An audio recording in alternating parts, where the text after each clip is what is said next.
Assalamualaikum warahmatullahi wabarakatuh. Perkenalkan, saya Dade Sugiono, guru SMK Muhammadiyah Kandang Haur. Dalam video ini, saya ingin berbagi praktek baik pembelajaran yang telah saya lakukan dalam mata pelajaran fisika. Adapun judul praktek baiknya adalah penerapan pembelajaran berdiferensiasi menggunakan model problem based learning untuk meningkatkan kualitas pembelajaran. Praktek baik ini sudah saya publikasikan di sekolah dan dapat diakses lebih luas di platform Merdeka Mengajar melalui scan barcode yang saya tampilkan dalam video ini. Pembelajaran adalah kegiatan kompleks yang memerlukan perencanaan yang matang. Dalam merancang pembelajaran, hendaknya guru perlu memperhatikan kebutuhan, minat, dan karakteristik peserta didik untuk membuat pembelajaran menjadi lebih efektif dan bermakna. Salah satu pendekatan yang dapat digunakan adalah pembelajaran berdiferensiasi yang menyesuaikan proses pembelajaran dengan gaya belajar peserta didik, mendorong mereka untuk lebih aktif dan mandiri. Berdasarkan rapor pendidikan SMK Muhammadiyah Kandang Haur tahun 2023, kualitas pembelajaran mendapatkan skor 56,9% dan masuk dalam kategori kurang atau rendah. Hal ini disebabkan karena penerapan metode pembelajaran yang kurang interaktif dan tidak sesuai dengan karakteristik peserta didik. Oleh karena itu, saya memilih solusi dengan menerapkan model problem based learning untuk mendukung pembelajaran berdiferensiasi. Model PBL ini membantu peserta didik belajar aktif, berpikir kritis, dan menemukan solusi masalah nyata secara mandiri. Sebelum pelaksanaan pembelajaran di kelas, saya melakukan perencanaan pembelajaran terlebih dahulu dengan merancang modul ajar, LKPD, panduan penilaian, dan instrumen refleksi untuk mendukung proses pembelajaran. Adapun media pembelajaran yang saya gunakan adalah PET Simulation. Alasan dari pemilihan media ini karena mudah diakses melalui smartphone peserta didik tanpa bergantung pada laboratorium. Adapun kegiatan pembelajaran dibuka dengan berdoa, absensi, persepsi pembelajaran, penyampaian tujuan pembelajaran, dan pembagian kelompok. Setelah pendahuluan selesai, pembelajaran dimulai dengan mengikuti sintak-sintak model PBL, yaitu sintak yang pertama orientasi pada masalah. Pada tahap ini, saya menggunakan demonstrasi sederhana untuk memperkenalkan fenomena kelistrikan, mengajak peserta didik mengajukan pertanyaan kritis yang akan dijawab melalui eksperimen virtual. Saya membimbing mereka menyepakati pertanyaan esensial berdasarkan fenomena yang diamati. Peserta didik dengan gaya belajar kinestetik dan visual akan lebih tertarik dengan gerakan atau perubahan kecerahan pada lampu LED saat demonstrasi dilakukan. Sedangkan tipe audio akan fokus pada penjelasan guru ketika demonstrasi dilakukan. Hal ini memungkinkan pemahaman yang lebih sesuai dengan gaya belajar mereka. Kemudian pada sintak kedua yaitu pengorganisasian, peserta didik merumuskan hipotesis secara kolaboratif, mengintegrasikan informasi sesuai dengan gaya belajar mereka masing-masing. Saya membimbing mereka memadukan pengamatan visual, pengalaman kinestetik, dan narasi audio untuk menyusun hipotesis yang tepat. Peserta didik visual menyumbang gambaran pengamatan. Peserta didik dengan gaya belajar kinestetik berbagi pengalaman dari demonstrasi. Dan tipe audio akan menghubungkan penjelasan yang mereka dengar. Dengan memadukan perspektif ini, setiap kelompok diharapkan merumuskan hipotesis secara komprehensif dan kolaboratif. Pada tahap membimbing penyelidikan atau sintak ketiga, peserta didik melakukan eksperimen menggunakan PET Simulation dan mempelajari konsep-konsep fisika secara aktif.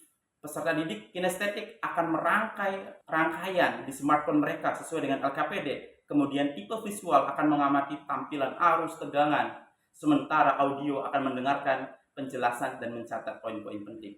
Proses ini mendorong kolaborasi komprehensif, di mana setiap anggota akan berkontribusi dalam pembelajaran. Kemudian guru berkeliling memberikan bimbingan sesuai kebutuhan masing-masing kelompok. Pada tahap mengembangkan menyajikan hasil atau sintak keempat, peserta didik akan melakukan analisis data eksperimen mereka, kemudian mengolahnya menjadi grafik dan menarik kesimpulan. Tahap ini melatih keterampilan berpikir kritis dan berkolaboratif. Peserta didik visual biasanya akan membuat grafik, kemudian tipe audio akan menyusun narasinya, dan tipe kinestetik akan memimpin presentasi. Namun, pembagian ini bersifat fleksibel, memungkinkan peserta didik mencoba peran lain sesuai potensi mereka. Kemudian kelompok yang menjadi audiens akan berkontribusi dengan memberikan pertanyaan atau tanggapan untuk melatih berpikir kritis dan memperluas wawasan mereka. Sementara itu, saya berperan sebagai moderator untuk memastikan diskusi berjalan dengan baik. Pada tahap menganalisis dan evaluasi masalah atau sintak kelima, saya membimbing peserta didik menyimpulkan pembelajaran dan mengklarifikasi miskonsepsi jika terjadi, memastikan pemahaman yang mendalam tentang hukum Om. Peserta didik dengan gaya belajar audio akan mendapatkan informasi utuh melalui penjelasan guru. Sementara peserta didik dengan gaya visual dan kinestetik memperdalam pemahaman mereka melalui tampilan grafis di papan tulis maupun melalui layar proyektor. Pada tahap penutup, saya membagi tautan untuk menilai hasil belajar dan meminta peserta didik melakukan refleksi pembelajaran. Langkah selanjutnya, saya menganalisis data hasil kerja peserta didik dan refleksi pembelajaran.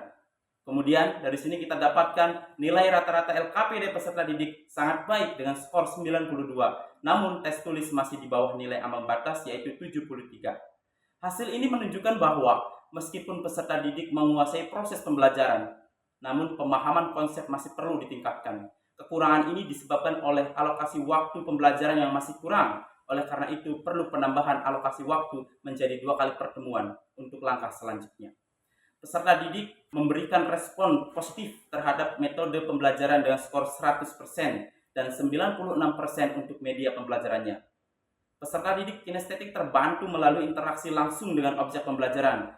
Tipe visual lebih memahami materi lewat tampilan visual dan tipe audio lebih mudah dengan diskusi serta penjelasan guru. Metode ini juga mendorong kolaborasi antar peserta didik, meningkatkan keterlibatan aktif mereka.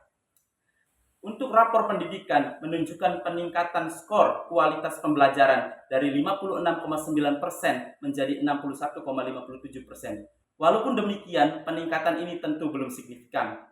Analisis rapor pendidikan tahun 2024 mengungkap bahwa salah satu penyebab utamanya adalah masih minimnya jumlah guru yang menerapkan metode pembelajaran interaktif yang sesuai dengan karakteristik peserta didik. Pembelajaran berdiferensiasi dengan model problem-based learning dan PET simulation memberikan dampak positif, mampu mengakomodasi gaya belajar, dan mendorong peserta didik untuk lebih aktif, kreatif, dan kolaboratif. Hasil analisis menunjukkan peningkatan signifikan dalam penilaian keterampilan dan sikap peserta didik, serta peningkatan skor kualitas pembelajaran pada rapor pendidikan di tahun 2024. Meski demikian, beberapa tantangan masih perlu diperbaiki, termasuk pengembangan kompetensi guru secara individu dan program sekolah yang lebih berfokus pada penerapan metode pembelajaran yang berpihak pada peserta didik. Praktik ini diharapkan dapat mengembangkan pembelajaran di SMK Muhammadiyah Kandang Haur dan menjadi langkah awal yang dapat diadaptasi dan dikembangkan untuk mata pelajaran lainnya. Semoga video ini menginspirasi pendidik lainnya dalam menghadirkan pembelajaran yang inovatif dan inklusif sesuai kebutuhan peserta didik. Terima kasih dan salam hangat untuk kita semua. Wassalamualaikum warahmatullahi wabarakatuh.